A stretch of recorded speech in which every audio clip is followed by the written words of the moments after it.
Hey everyone, welcome back to Palantir Daily. And of course today we're going to talk about Palantir's double click demo day. And this was a very interesting demo day with a lot of valuable information. But there was also a ton of problems with this event as well. And the market responded negatively to this. Palantir is down 6.7% today. And while that is a big dip, it's important to understand that the short-term fluctuation really is not an indicator of how Palantir is going to perform long term. And in my opinion, I think the market actually overreacted to this. All right, enough with the stock price. Let's get into what actually happened at the double click event. Most recently, after partnering to distribute 7.5 billion PPE items, we've been proud to work with NHS England on their vaccine distribution program. The NHS ordered, allocated, tracked, and delivered every single one of the 29 million and counting vaccines that they've administered, and the hundreds of SKUs that are needed for each and every single one of those jabs in Foundry. We have thousands of users, from GPs at the front lines to MPs on the phone lines, drawing from the same source of truth.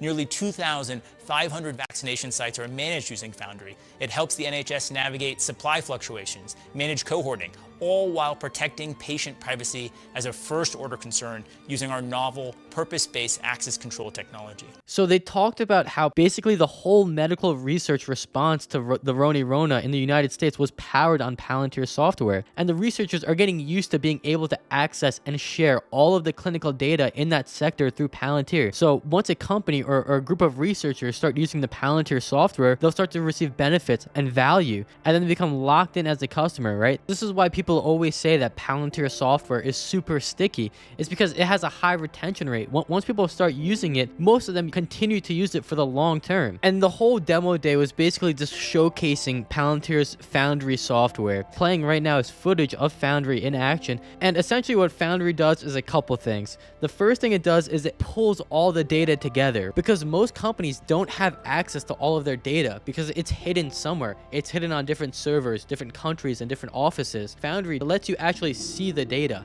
This allows people in the company to make better informed decisions. And all this sounds like good news for Palantir. So why did it drop 6.7%? Well, there was just no new information. There wasn't anything for investors to get excited about. This whole demo day was just showcasing how their software Foundry works, and they gave one or two examples of how Foundry works in different industries. But this is not new information. This is super similar to what they talked about in the last demo day. And like before, that was new information to get excited about, but this is just the same thing we heard last time. And on top of that, the presentation was so short. It was just a 44-minute long presentation. And the last demo day was over an hour. And it just seems like they didn't put a lot of effort into this event. And really what this demo day was not to get retail investors excited. This event was to showcase their software and to get companies wanting to work with Palantir. But unless you're a data analyst, this isn't going to excite many people because a lot of people don't understand it. Every sentence they say is so technical that you have to pause after every sentence just to understand it. And Palantir is just not doing a good job marketing. They're not clearly communicating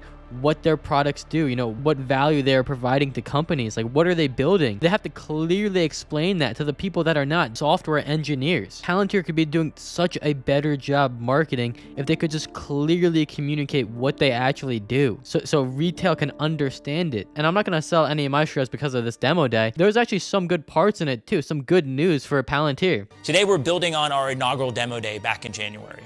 That event brought exceptional interest in our platform from around the globe, but in particular, incredible demand in the US where we just almost can't keep up. So the COO of Palantir is saying their last demo day did so good and it drew so much interest to Palantir that they literally cannot keep up with the demand. And if that's true, that is very big news. And the next thing we can look forward to is May 13th, because that is Palantir's next earnings reports. So if what he's saying is true and there's so much demand for Palantir software, then we will be able to see that in the next earnings report. And there's really not much else to look forward to.